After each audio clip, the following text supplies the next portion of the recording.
दारावरची bell ऐकून टिंकू दार उघडायला आला. टिंकूने दाराच्या छिद्रातून बारकाईने पाहिले आणि ते दृश्य पाहून त्याला धक्काच बसला. कारण दारात त्याची आजी आणि एक बाई उभी होती. बघताच तो ओरडला, काकी बघ कोण आलंय. बेटा तू का ओरडतोस. काकी तुमचा संकट आलंय. बेटा तू असं का बोलतोस. काकी तू आजीला संकटच बोलत असतेस ना. आणि अजून एक वृद्ध स्त्री आजीसोबत आली आहे. तो त्याच्या काकीला बोलतो, काकी मी दार उघडू की नको. नाही टिंकू तू लाईट बंद कर म्हणजे आजीला वाटेल घरी कोणीच नाही.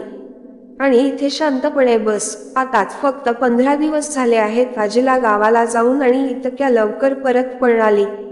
त्यांनी त्यांच्या गावीच राहायचे ना, कशाला आल्या आहेत आपल्याला त्रास द्यायला. टिंकूने संजनाने सांगितल्याप्रमाणेच केले. दार बंद करून सगळे शांत झाले. बराच वेळ दरवाजा उघडला नाही तेव्हा बाहेर उभ्या असलेल्या अंजनाजींनी दाराच्या छिद्रातून पाहिलं तेव्हा त्यांना घरात कोणीच दिसत नव्हतं. तर त्या विचार करू लागल्या की सगळे जण कुठे गेले आहेत. दरवाजा आतून बंद आहे. सर्वजण बाहेर गेले असते तर दरवाजा बाहेरून बंद केला असता. तेवढ्यात मनोज आतून आला आणि म्हणू लागला, अरे संजना हॉलमध्ये अंधार का करून ठेवला आहेस. तेव्हा संजना म्हणाली, ऐका आई आल्या आहेत आणि त्यांच्यासोबत आणखी एक महिला आहे. अरे संजना दुसरी स्त्री कोण असणार. तिने आजीला आणले आहे का. आजी गावात माझ्या काकाकडे राहते. मनोजची पत्नी संजना म्हणाली की ही म्हातारी वेडी झाली आहे का. हिला राहायला स्वतःची जागा नाही आणि तिच्यासोबत स्मशानभूमीत पाय पसरून बसलेल्या तिच्या सासूलाही तिने आणले. दाराची बेल अजूनही वाजत होती. आवाज ऐकून मोठा मुलगा राजीवही आतून आला. तो सगळ्यांना बोलू लागला, दारावरची बेल वाजते आणि तुम्ही सर्व अशीच उभी का आहेत. तुम्ही दार का उघडत नाहीत. ऐकू येत नाही का तुम्हाला. तेव्हा धाकटा भाऊ मनोज त्याला म्हणाला, भाऊ आई गावावरून परत आली आहे आणि तिच्या सोबत आजी पण आली आहे. आता त्यांच्यासाठी 2 खोल्या रिकामी कराव्या लागणार आहेत आपल्याला. तेव्हा राजीव बोलू लागला, दोघी एकाच खोलीत राहतील ना. त्यांना 2 खोल्या कशाला हव्या आहेत. नाहीतर आपण त्यांना स्टोअर रूम मध्ये ठेवू. तेव्हा मनोज म्हणाला, स्टोअर रूम खूपच लहान आहे. वरून खिडकी नाही, तेथे 2 खाटा ठेवता येणार नाहीत. आणि आईच्या खोलीचा वाटा तुमच्या वाट्याला आला आहे. तू तिला तिची खोली परत कर. आईच्या मृत्यूनंतर ती खोली परत तुला भेटेल. दाराची बेल अजूनही वाजत होती. राजीव म्हणाला, तुला काय वाटत या दोघांचा खर्च मी एकट्याने उचलावे. तेव्हा राजीवची पत्नीही तिथे आली आणि म्हणाली, दारावरची बेल किती वेळ वाजत आहे. बाहेर कोणी भिकारी आहे का. अरे तुम्ही दार का उघडत नाहीत. राजीवने बायकोला दरवाजा उघडायला सांगितले आणि म्हणाला, तुझी सासू आणि आजी बाहेर उभ्या आहेत. जा आता दार उघड. नाही नाही मी जाणार नाही. तुझ्या आईला जाऊन तर आठवडा पण नाही झाला आणि त्या परत आल्या पण. त्यांना गावात राहावे असे वाटत नाही का. त्या आपल्याकडे अशा का बॅग उचलून परत परत येतात. माझ्या मैत्रिणी त्यांच्या खोलीत बसल्या आहेत. त्यावेळेस त्यांनी 30 मिनिटे दरवाजा उघडला नाही. 30 मिनिटांनंतर राजीवची पत्नी पूजाने दरवाजा उघडला. तेव्हा ती पाहते की संजनाचे आई वडील आले होते. आत येताच संजनाच्या आईने विचारले, दार उघडायला इतका वेळ का लागला. एक गोष्ट म्हणजे तुम्ही कॉल करून बोलवता आणि नंतर तुम्हीच दार उघडत नाहीत. आईला पाहून संजना आनंदी होते. आई तू आलीस होतीस. टिंकू म्हणाला, आजी आली आहे. संजनाची आई म्हणाली की मला फोन आला होता, तुझी तब्येत बिघडली आहे.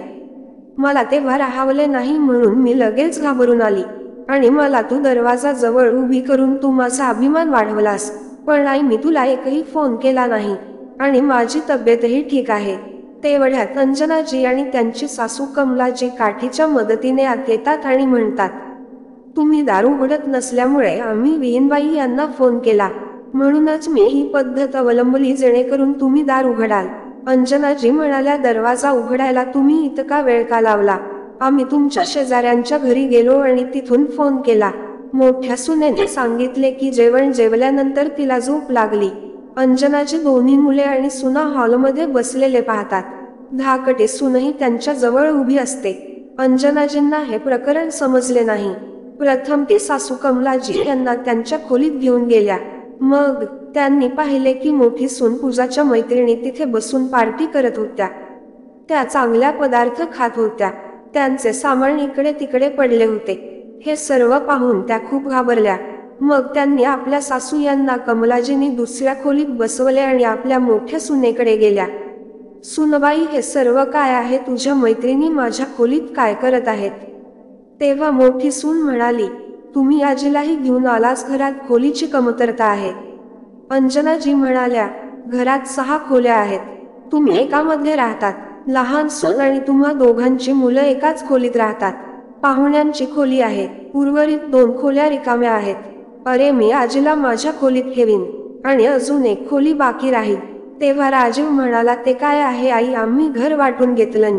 तेव्हा अंजनाजी म्हणाल्या, अरे नालायकनो, तुमच्या वडिलांचे निधन होऊन 1 महिनाही झाला नाही आणि तुम्ही घराची वाटणी केली.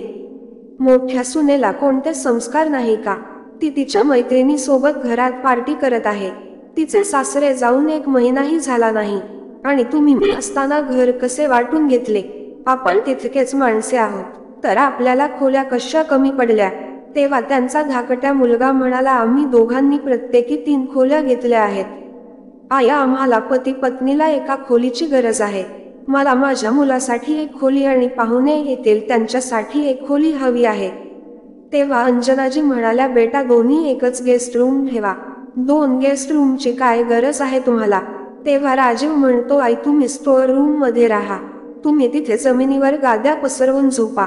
आई, बघ, माझ्या बायकोची आई पण आली आहे आणि पूजाच्या मैत्रिणी पण आहेत. आई, तू एक काम कर, तू स्टोअर रूम मध्ये राहा. तेव्हा अंजनाजी म्हणाल्या, बाला, आजी गावाकडची आहे. त्यांना उघड्यावर राहण्याची सवय आहे आणि स्टोअर रूम खूप लहान आहे. त्याला खिडकी देखील नाही. आम्हाला गुदमरल्यासारखे होईल. मी फक्त माझ्या खोलीत राहीन. सुनबाई, तू तुझ्या मैत्रिणींना सांग की पार्टी संपली आहे, तुम्ही आता निघून जा. तेव्हा त्यांची सून म्हणाली, आई, पार्टी तासाभरापूर्वीच सुरू झाली आहे. मी त्यांना निघून जाण्यास कशी सांगू? वास्तविक अंजनाजींचे पती म्हणजेच कमलाजींचा मोठा मुलगा मरण पावले होते. आपल्या मुलाच्या आकस्मिक मृत्यूने कमलाजींना धक्का बसला आणि त्या आजारी पडू लागल्या. अंजनाजी आपल्या सासूला आईप्रमाणे मानत होती. त्यांनी त्यांचा खूप आदर केला. त्यामुळे सासूबाईंची काळजी घेण्यासाठी त्या काही दिवस गावी गेल्या होत्या, जेणेकरून त्या आपल्या सासूबाईंची सेवा करून त्यांना बरा करू शकतील. 20 दिवसांनी परत आल्यावर त्यांनी सासूला सोबत आणले. त्या बिचाऱ्या एकट्या राहतील याची त्यांना काळजी होती. त्यांचा मुलगा गेल्यामुळे त्यांनी रडून रडून स्वतःकडे लक्ष दिले नव्हते, म्हणून त्या खूप कमजोर झाल्या होत्या. अंजनाजींना आपल्या जावेवर अजिबात विश्वास नव्हता की ती कमलाजींची योग्य काळजी घेईल. काही दिवसात जाऊबाई कायमस्वरूपी राहण्यासाठी शहरात आपल्या मुलाच्या आणि सुनेच्या घरी जाणार होती. पण आज घरचे वातावरण पाहून त्या खूप घाबरल्या. आज पहिल्यांदाच त्यांची मुलं त्यांना अनोळखी वाटत होती. अंजनाजी स्टोअर रूम मध्ये बसल्या होत्या, तेव्हा त्यांनी स्टोअर रूमच्या भिंतीवर त्यांच्या पतीचा फोटो लटकलेला पाहिला. तेव्हा त्या अजूनच रडू लागल्या. मुलांना एवढं मोठं घर देऊनही मुलांनी त्यांचा फोटो स्टोअर रूम मध्ये टांगला होता. त्या त्यांच्या पतीच्या फोटोला सांगत होत्या, मुलांनी माझी खोली हिसकावून घेतली आहे. आज आपली मुले मला अनोळखी वाटत आहेत.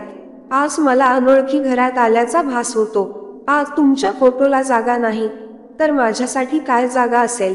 तुमचा मृत्यू होताच आपल्या मुलांचा आणि सुनेंचा दृष्टिकोन पूर्णपणे बदलला आहे. अंजनाजींनी स्टोअर रूम मध्ये एक गादी पसरवली आणि सासूबाईंना तिथेच झोपवले. सकाळची संध्याकाळ झाली तरी पण दोन्ही सुनांनी सासू आणि आजीला काय खायचे ते विचारले नाही. अंजनाजी जेवणाची वाट पाहत राहिल्या. आता 9 वाजले होते आणि तरीही सुनांनी त्यांना जेवण दिले नाही. त्यांच्या सासूला खूप भूक लागली होती. सासूबाईंची अवस्था बघताना आल्याने त्या उठून स्वयंपाकघरात गेल्या. त्यांना पाहिलं की दोन्ही सुनांनी स्वयंपाकघराचे 2 भाग केले आहेत. एक किचनला 2 दरवाजे काढण्यात आले होते. त्यांना अंजनाजी म्हणाल्या, सुनबाई, आम्हाला सकाळपासून काही खायला मिळाले नाही. दोन्ही सून गप्प बसल्या आणि एकमेकांकडे बघत राहिल्या. थॉली विचार करत होता की धाकटी देईल आणि धाकटी विचार करत होती की थॉली जेवण देईल. एकामागून एक जेवण बनवण्यात सुना व्यस्त होत्या. जणू काही जेवण बनवण्याची स्पर्धा चालू आहे. मोठी सून तिच्या मैत्रिणींसाठी पिझ्झा, पास्ता आणि धाकटी सून पनीर पुलाव बनवत होती. तिथे कुठल्या तरी मास्टर शेफमध्ये स्पर्धा करायला गेल्यासारखं वाटत होतं. हे पाहून अंजनाजी आनंदी होतात. त्या म्हणतात, तुम्ही लोक आजी आणि सासूसाठी खूप काही बनवत आहात. सुनबाई, मी बरेच दिवस चांगले जेवली नाही. आता तर म्हातारपणातही मला इतकं काम करता येत नाही. बरं, आता मी शांतपणे घरी आली आहे. आता मला 2 भाकरी सुखाने खायला मिळतील. तेव्हा त्यांची सून त्यांना म्हणाली, आई, आज घरी पाहुणे आहेत म्हणून आम्ही त्यांच्यासाठी काहीतरी खास बनवत आहोत. तुम्हालाही जेवण मिळेल असे तुम्ही समजू नका. तुम्ही जेवणाचा विचारही करू नका. हे सर्व जेवण तुम्ही तुमच्या 90 वर्षांच्या सासूला खाऊ घातलं तर त्यांना ते पचणार नाही. त्या पुन्हा खाट पकडतील आणि तुम्हाला त्यांची सेवा करावी लागेल. आम्ही तर त्यांना हात लावणार नाही. मग सुनबाई, तू जाऊन खिचडी बनव. दात नसल्यामुळे माझी सासू खिचडी खाते. त्यांना हे सर्व जेवण खायला जमणार नाही, पण मी ते खाऊ शकते.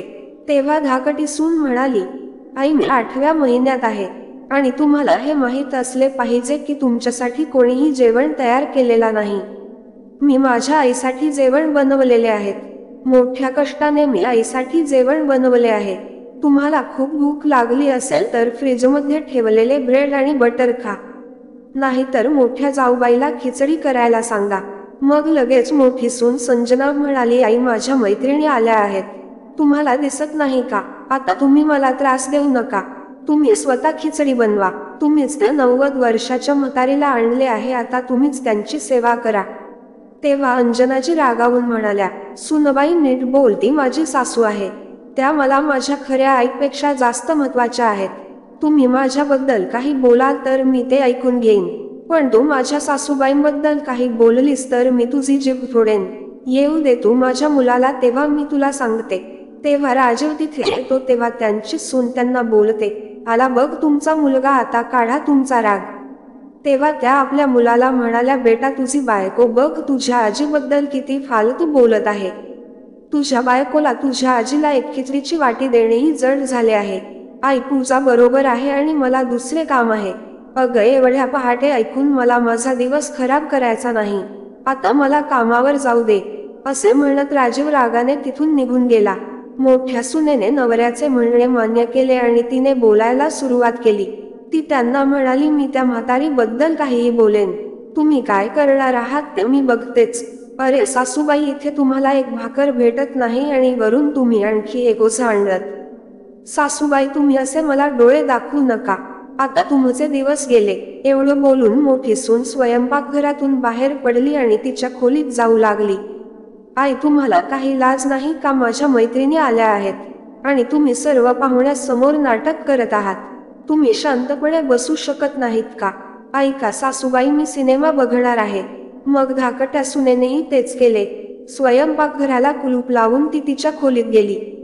हे सर्व पाहून अंजनाजीच्या जीवात जीव उरला नाही. त्या अंगणात बसल्या आणि तेव्हा त्यांच्या डोळ्यात अश्रू आले. अंजनाजी स्टोअर रूममध्ये गेल्या आणि त्यांनी गावातून तयार केलेला जेवण आणले. त्यांनी त्यांच्या पिशवीतून ते जेवण काढले तेव्हा त्यात 2 भाकरी शिल्लक होत्या आणि त्यातली भाजी खराब झाली होती, पण भाकऱ्या ठीक होत्या. म्हणून त्यांनी थोडे पैसे घेतले आणि बाजारात जाऊन दूध आणले. मग त्यांनी भाकरीचे तुकडे केले आणि ती भाकर चमच्याने त्यांच्या सासूला खायला दिली. पहिला चावा तोंडात जाताच त्यांची सासू म्हणाली, दोन्ही मुले आणि सून हातातून निसटले ना आपल्या. कमलाजींना आता 90 वर्ष झाली होती. त्यांनी जग बघितले होते. प्रकरण वाईट आहे हे त्यांना अनुभवावरून कळले. मग अंजनाजी म्हणाल्या, तसं काही नाही आई, तुम्ही विनाकारण संशय घेत आहात. तासाभरानंतर सुनेने दरवाजा उघडला. तेव्हाच मला सर्व काही समजले. मग मी आत आलो तेव्हा माझ्या दोन्ही नातवांनी माझ्याकडे ढुंकूनही पाहिले नाही. ज्याच्या कुशीत बालपण गेले, अरे मी आत आल्यावर त्यांनी माझ्याकडे ढुंकूनही पाहिले नाही. तेव्हाच मला समजले की माझे नातू आता अनोळखी झाले आहेत. अंजना, उद्या सकाळीच मला गावी घेऊन चल. या शहरातील हवा चांगली नाही.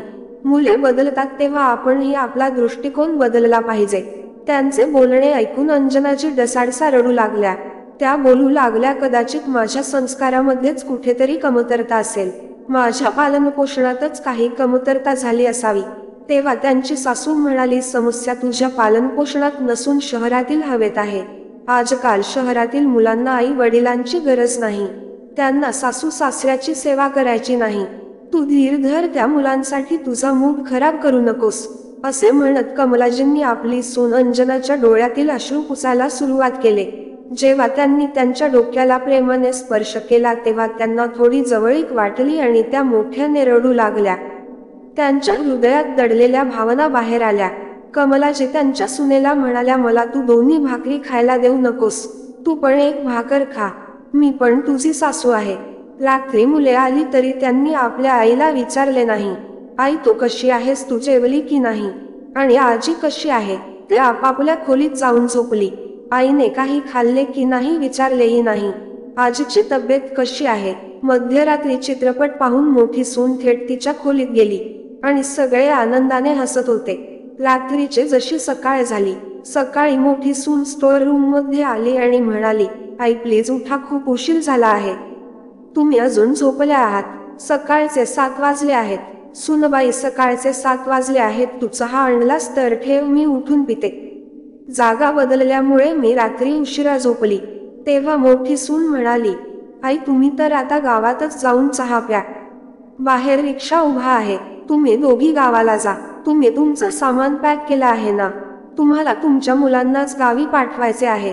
तेवढ्यात धाकटी सून संजनाही येऊन म्हणते, आई तुम्ही माझ्या आईला फोन केलात हे बरं झालं, तसे मी पण आईला कॉल करणार होतो, कारण मी माझ्या 8व्या महिना आहे आणि मला माझ्या आईची गरज आहे, आणि तुम्हाला माझ्या येणाऱ्या मुलांची काळजी करण्याची गरज नाही.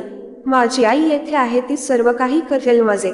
तुम्ही गावात जा, तुमच्या गावात 4 खोल्यांचे घर आहे, तुम्ही आणि आजी तिथे आरामात राहा, तुमचे सामान उचल आणि येथून निघून जा. अंजनाजी आणि त्यांची सासू या अजून उठल्याही नव्हत्या की त्यांच्या सुनांनी त्यांना घराबाहेर काढायला सुरुवात केली. अंजनाजी आणि त्यांच्या सासू कमलाजी दोघी डोळे चोळत उठल्या. मुलांनो, तुम्ही सांगितले की तुम्ही गावाला जा, पण आमचा खर्च कोण उचलणार. तेव्हा त्यांचा मुलगा म्हणाला, आई तुला खर्च करण्याची काय गरज आहे, तुझ्या खात्यात वडिलांनी दिलेले काही पैसे आहेत, तेच तुम्ही तुमच्या इच्छेनुसार खर्च करा. या घरावर तू नेहमीच राज्य केलेस, पण आता तुझ्या सुनेला हे सहन होणार नाही. आई तू इथे राहिली तर रोज विनाकारण भांडणे होतील, आणि तसे होऊ नये अशी आमची इच्छा आहे, म्हणून तुम्ही इथून निघून जा. आपल्या मुलाचे बोलणे ऐकून कमलाजींचे डोळे भरून आले. बेटा, तुला शहराची हवा लागली आहे, तुझ्या डोळ्यात लज्जा उरली नाही. अंजनाजींनी त्यांच्या पतीचा फोटो उचलला आणि रडत रडत त्यांनी घर सोडून कायमची गावी गेल्या. मुले इतके नालायक निघाली की त्यांनी त्यांच्या आईला बसमध्ये बसून पण दिले नाही.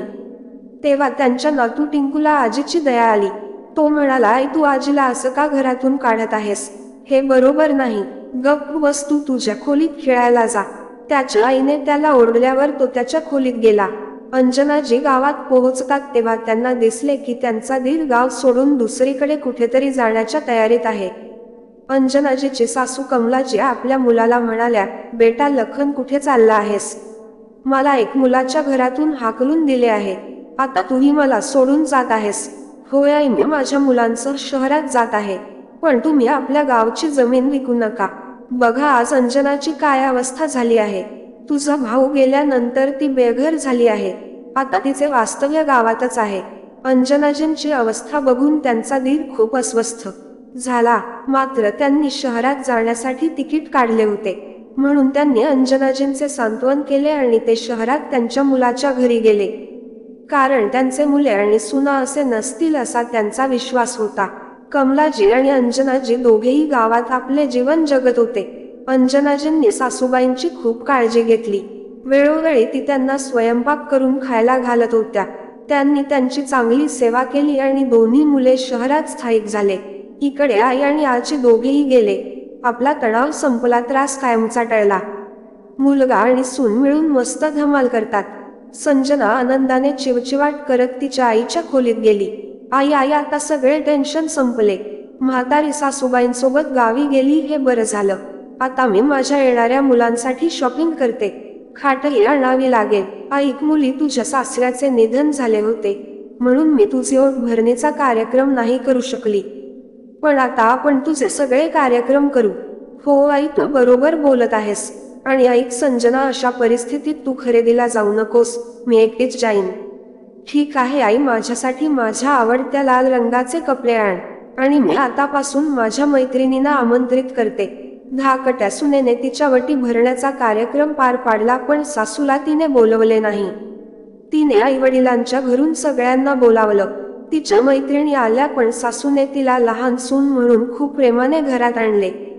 तिला मात्र आज आपल्या मुलाच्या घरात काय चालले आहे काहीच माहीत नव्हते. मित्रांनो, आजकाल असेच घडते. सासर आणि सासरच्या मंडळींना कुठल्या ना कुठल्या बहाण्याने बाहेर पाठवून लोक वाढदिवस आणि वाढदिवसाच्या पार्टी घरीच साजरे करतात. सर्व पाहुणे संजनाला अभिनंदन करतात.